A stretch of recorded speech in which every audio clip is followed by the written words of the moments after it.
What is going on, guys? This is my Dagannoth Kings guide. Some of the most OG bosses in the game. They're where you get your initial ring upgrades into the Berserker ring, the Archer ring, the Seer's ring, and the Warrior ring. You can also get a Dragon Axe here and the 3 beautiful pets. So very sought after for collection loggers or Iron Men just looking to get those ring upgrades. And yeah, for this guide, you want to bring in a gear swap to each of the attack styles. For our mage setup, we're just bringing in a trident and an occult necklace. For melee, we got a Fang, a Torture, and then a Fire Cape. And then for our range setup, we just have a Bofa setup with an Anguish and an Assembler. It's a very bare bones setup. Just bring in whatever's best in slot in your bank, but you don't want to bring in too many switches as we do want to prioritize super restores to just sustain as long as possible during our trips. And for our inventory, we've got some super combats, some ranging pots, some antidote plus pluses, the rest super restores, 2 food just in case, a teleport out, a explorer's ring for the high alks, and then a rune pouch to cast blood barrages or blood blitzes, as we will need those to sustain during our trips. And yeah, they're pretty easy. I'd recommend just having 80 plus combat stats. And then they recently had an amazing quality of life upgrade to the agility shortcuts, which does require at least 80 agility. So what we're gonna do is we're gonna head on over to Waterbirth Island with the Waterbirth Island teleport in our house. If you don't have that, just head on over to Relica and then use Jarvold on the docks to head on over. And then the first agility upgrade is right here. You can climb these rocks and it essentially skips the 2 steps where you need a pet rock as well as rune throne axe special, which right here you can see you do need a rune throne axe special to break down these door supports, and then a pet rock over here to get past those doors, which we can bypass now with 80 agility with a summer pie boost. So yeah, if we go up here, this agility shortcut will need 85 agility total or 80 agility with a summer pie. And yeah, you just want to head back down, head down the ladder, and then we're just going to head east here.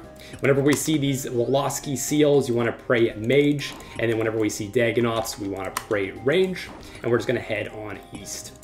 The next agility shortcut is actually going to be over here. It just bypasses this whole area, and you can actually get through here with 81 agility. But if you don't have that, I'm going to show you how to get there without it. You just want to head south down this ladder. And then we're going to head on west down the next ladder. And then we're going to head south. And then just keep heading on south down and up these ladders. And then we're going to head on east. Whenever you see these rock crabs, you can protect from melee. And just keep heading east. At this point, if your run energy gets low, you can use your Explorer's Ring with the run energy recharge. I've already used all of mine up, so we're just going to speed through this. And then just keep heading north. And then east, and this is where that other agility shortcut leads off to. And here I'm actually going to swap into my mage gear, and there's going to be some rock lobsters here that you can sustain off of. If you are low on HP, you can just start using your blood barrage and heal back off on these. They do have pretty low mage defenses. And essentially we're just heading on south over here to the King's Ladder. That's where you're going to access the Dagannoth Kings. So there's a little route here that you can step on over, and you can go over here into a little safe spot, and then you can peek into this crack to see if there's any adventurers in the cave. We can see there's no one in the Slayer cave or the standard cave, so we can use this world. First of all, we're just going to sustain off of these monsters here quick to get full HP. And then we're going looking pretty healthy, so we're going to pot up with our super combats, our ranging pots, and then our antidote plus plus for the poison resistance.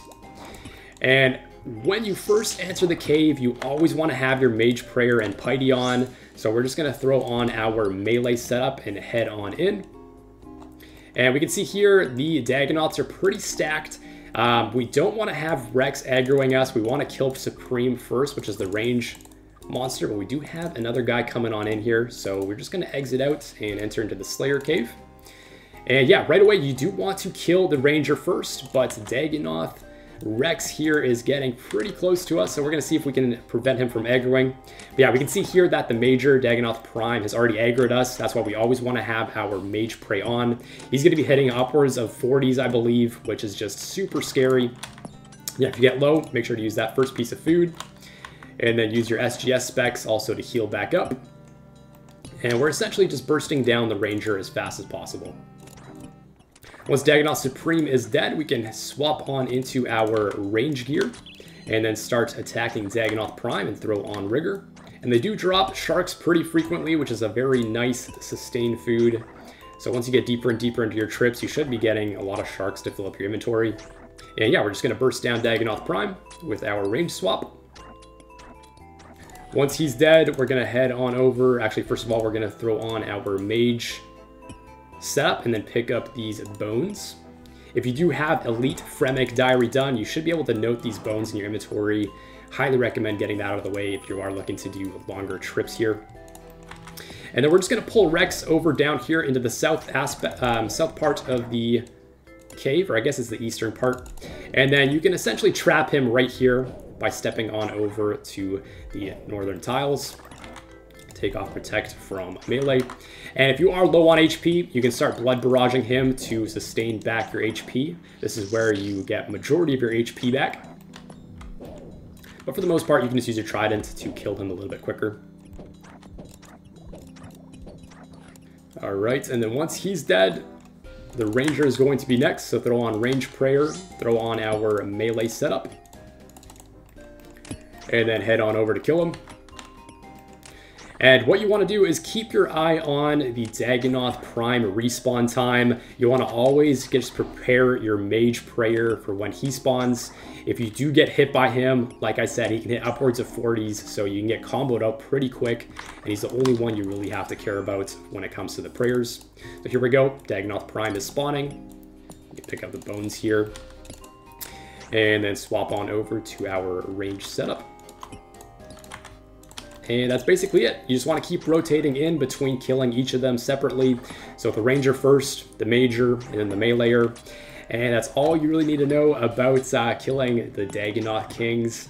Pretty relaxing task. They're pretty easy to kill. Like I said, at least 80 plus combats is what I recommend.